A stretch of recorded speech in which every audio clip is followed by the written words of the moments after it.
توحشتها. شبيك تفرت لها في تمشى؟ حوايج منيت ما يلزمهمش يقعدوا في الدار. يبش شوية، علاش تفرز وحدك؟ شنو اللي في يدك هذاك؟ ذاك صندوق ذهب تاع مامي، تفكر وراتهولي وقالت لي كي باش نعرف شتهديهولي، الله يرحمها.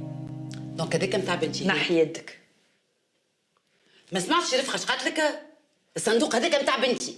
بالكش انت وسيت بنتك باش تحكي هكا. واه عايشة، انا باش نوصل نكذب في حاجة كيما هكا على مامي؟ حتى انا دوجة مماتي ونحبها وعندي حق في كل حاجة قعدت في بيتها، وين أولى بذهبها منك انت؟ لا لا، رفقة كانت أقرب لها منك أنت، ولا دوجة كانت ياسر تدللها وتودها كان بالحاجة الباهية، وأنت تعرف مليح اللي بنتي ما تكذبش. وصية المرحومة الذهب الرفقة. هيت ما يثبت. حتى تجي دورت كيفهم هزك الطمع، وانا اللي خليته ما عملتوهاش في موت عزيزي باش تكملوه توا كي ماتت مامي.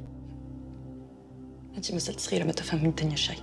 اللي ما يجريش على حقه ويفكوا فكان بينها جماع يقعد يصفق في يديه. كلامك صحيح. طيب شد هز لبيتك بيسع، امشي قلت لك.